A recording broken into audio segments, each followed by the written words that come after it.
السلام عليكم ليكيب. بالنسبة للفيديو هذا اللي دار رواج لهذا العامل اللي يعمل في محل شاورما أحمديس في بلقايد في وهران، هذا الشخص تلفظ بألفاظ نابية في فيديو لايف مباشر، قام بالتلفظ بألفاظ نابية لفتاة.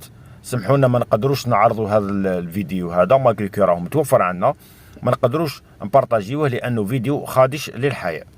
ولكن خاوتي باش نهضروا من جانب آخر، الطفلة هذه انتم ما شفتوش واش تقول ولا ما شفتوش واش تقول. هذا السيد عامل سوري ونقولوا بلي هو ما يحشمش، وقال هذوك الالفاظ الخادشه للحياء واللي تمس بالشرف تاع الفتاه الجزائريه. ولكن خاوتي نهضروا من جانب اخر، كما نقولوا من بكيو الراعي من جوعوا الذئب.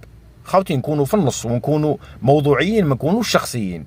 طفله تاني رايحه لواحد سوري اجنبي عليها واجنبي على البلاد، وتهضر معاه والله غير زاكيه، والله غير زاكيه.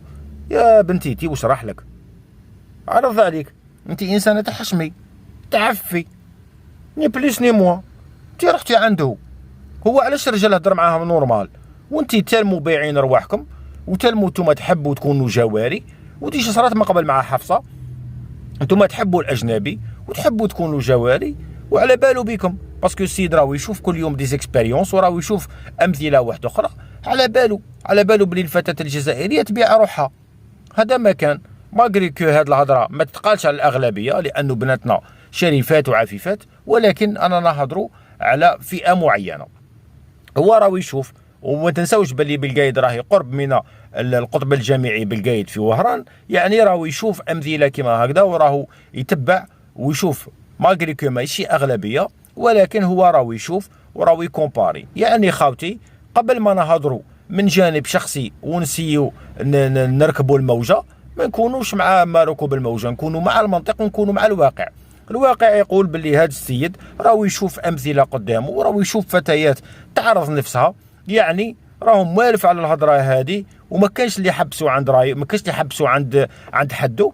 يعني راهو يشوف فيها نورمال. انا جاب لي ربي ومن فكرتي ومن منطق رأيي تاعي انا ومن نظره تاعي انا، راني نشوف باللي السيد هذا نقدروا نقولوا منطقيا ما غلطش. علاش ما غلطش؟ لانه ما لقاش اللي يحبسوا عند حده في الضربه الاولى، يعني في المنطقه الاول. ونقدروا ندو مثال حفصه واش صرا معاها، دوري دارت، ما حبسوش عند حدها، خرجت لهم بتاع الامارات. يعني كل واحد يتجاوز حده وما يحبسوش عند حده راح يديباسي، هذه لوجيكمون. دوكا هو تالمو ربي سترهم ولا تبان لهم نورمال. داكور خاوتي، يعني هي الشكر موصول لكل الاسلاك الامنيه اللي عملت في الخفاء ولا مباشره عن توقيف هذا الشخص. ولكن خاوتي هذا السيد راهو يشوف امثله قدامه كل يوم، وراهو يشوف بنات تبيع روحها على جال ساندويتش تاع شاورما، وراهو يدي امثله على هذا الشيء اللي ما لقى حتى واحد يحبسه. يعني خاوتي ما تلوموش قبل ما تدو الموقف من جميع الاطراف. داكور خاوتي، وهذه الفكره تاعي انا والفكره تاع والنظر تاعي انا. واذا كان واحد عنده فكره يشاركنا بها في لي كومونتير. ما اني سي فري اني نشوف باللي السيد هذا خدش الحياه، ولكن اني نشوف فيه ما غلطش من جانب عام.